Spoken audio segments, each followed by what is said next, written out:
Bill Cosby, Donald Trump, and Jared from Subway are just three of the big names whose reputations took a hit in recent weeks for very different reasons. Let's start with Cosby. It was for sworn testimony that he obtained drugs to give to women who he wanted to have sex with. Then there's Donald Trump for inflammatory statements, including some about immigrants that many people found derogatory. And then there's Jared Fogle, who's no longer the face of Subway after authorities raided his home as part of a child porn investigation against the former director of his nonprofit. Branding strategist Laura Reese is here. You know, Laura, Cosby and Trump shows, NBC has said, you know what, they're not going to be with us anymore. They parted ways there. How risky is it for companies to align themselves with personalities like this? Well, there's a risk and reward. There's a lot of reward for having a public face to your company. Someone like Jared added a lot of credibility and authenticity to the brand, and people loved him, and he was a great spokesman for Subway. Unfortunately, things didn't, you know, sometimes people make mistakes. It's very sad.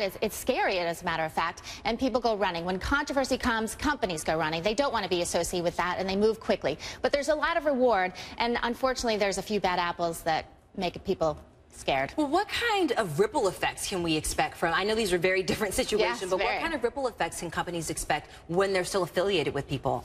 Well, you know, for Subway, obviously, right away, they said, we have mutually decided to part ways with Jared. They scrubbed their website of all Jared's mentions of his story and all of that. So companies will move quickly when a celebrity that they have been using gets in trouble. You know, Trump is his own CEO. I mean, he is the organization's head. He loves it. He's an egomaniac, and he loves being in the news. I think he went purposely to create controversy so people would talk about him. And you know what? They are. They're talking in droves about him. All right, let's talk about Paula Deen. Earlier this week, a photograph, which came from 2011, was tweeted from her account, and it depicted her dressed as Lucille Ball and one of her sons with brown face makeup. Now, she later quickly deleted that picture, but of course it was already out there. It was. What kind of a role does social media play when it comes to these kinds of controversies? Well, you know, social media, for one, confirms what people already believe. So people that loved Paula actually initially liked the Facebook post.